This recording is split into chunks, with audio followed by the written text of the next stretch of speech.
Hi, everyone. This is Joe Burns, the Mind Op. Thanks for joining me here for another Tahoe Talk. And I know we did one earlier this week, but I felt compelled to make another one here. It's Friday. And again, amazing week with everybody that I work with.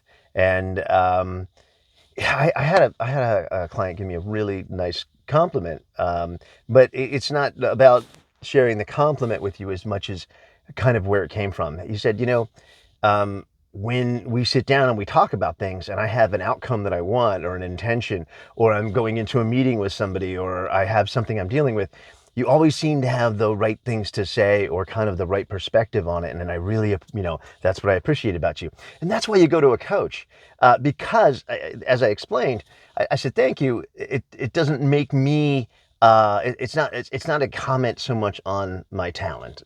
It's a comment more on the detachment that you have with a coach, the detachment that you have when you're working with somebody. And that's what we try to get for ourselves. That's what we try and get when we're dealing with something. Because sometimes, and I shared with him, I said, I wish I was always I wish I always came up with the right thing when I'm talking to my son, when I'm, talking to people in my life, when I'm talking to, all of the people that are important to me. Because I don't, because the closer you are to somebody, the more that charge is there, the more we go into that kind of survival self often, or that reactional self, or maybe not our higher self. So, I mean, that is why people work with a coach. That's why I've worked with coaches and mentors in the past, and I've had amazing coaches and mentors in the past. And that's the idea. But here's what I want to give you out of this, because it's not about me or it's not about this client. It's this idea of having that detachment, of having an outcome that you want, of, of being committed and having the intention for that outcome, but then letting that go. Because what we're really trying to do when we have an outcome, oftentimes, when we're really close to it and when we're really close to that person that we're going to meet with, or maybe it's not even somebody you're really close with, but it's somebody you're in close proximity with. It's your boss, or it's a coworker, or it's a meeting that you have a pitch meeting for something. I work with a lot of artists and actors and, and folks like that are, going into pitch meetings or auditions or things like that. And you have an outcome that you want. Being attached to that outcome, though, is where you start to get stuck and where you start to run into problems. Because remember, everything we've talked about in the past, how do we stay in that higher self? How do we stay in that kind of better version of ourselves versus that survival self? And, the tools that we've always talked about, the questions that we ask, the language that we use for ourselves, what we're focused on, our search engine. When we're going into a highly charged meeting, or maybe this happens out of nowhere. Maybe you're not going into a meeting. Maybe a meeting just happens. In other words, somebody comes in and drops something on your desk, or, drops something to you. This idea of how quickly we can get to our higher self. You have an outcome that you want. You want to go into this conversation with somebody that is very close to you. It's highly charged. Maybe it's your mom, maybe it's your dad, and you have an outcome. You want to have something specific happen. The real temptation is to hang on to that idea, that outcome, and want to control the whole situation, right? To want to control that other person. And that's really where that kind of lower survival self comes from. We want to control we want to control our environment. It's a survival thing. And it's very natural, as we talk about.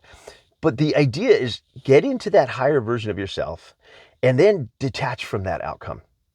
That's how you get that outcome. That's the crazy thing, is once you detach from that. Because again, when we go back to the language and the questions and all these tools that I give the folks that I work with, it's to create space. Because when you create space, as we've talked about in other Tahoe talks and these other little talks that we do, it opens up possibility. It opens up opportunity instead of just seeing obstacles. When we're really close to the situation, we're really close to somebody, what happens is we want it so bad. And it often comes from a really good intention. We want it so bad for them, that we will hang on to this. We'll kind of get in that fight, flight, and we will fight for it. We'll fight for it, or we'll end up kind of freezing up, or just want to leave the situation. So fight, flight, freeze, right? Generally, a lot of times we just feel that stuck nature.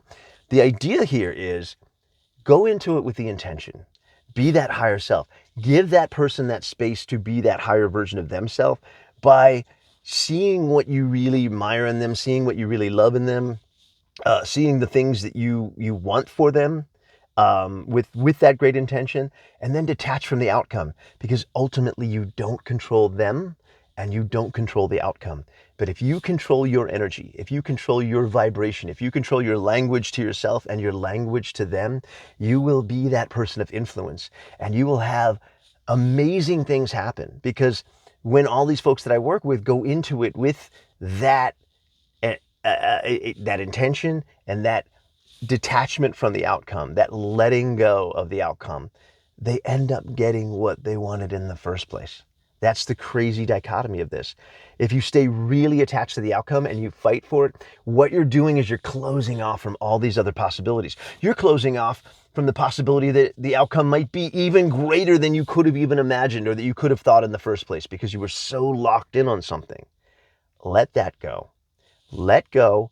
Have that detachment. And again, as a coach for other people, I have that detachment, because as much as I might love them and love working with them and think the world of them, I am not in that conversation with their boss. I am not in that conversation with their mom. I as a coach, can look at it from the outside, right? So do that for yourself. Be your own best friend. Be your own coach. And give yourself that same gift of that detachment from the outcome. If you try this in the next couple of situations that you walk into that you really want to have influence over, I promise you, you're going to have absolutely profound outcomes. You're going to probably have an outcome that was even better than you had hoped for, or certainly the one that you wanted. But be open to the possibilities. Be your higher self. Allow them that space to be their higher self, and allow that space for possibility. And the quantum, as you know, you hear Joe Dispenza talk about, and all these other great leaders talk about.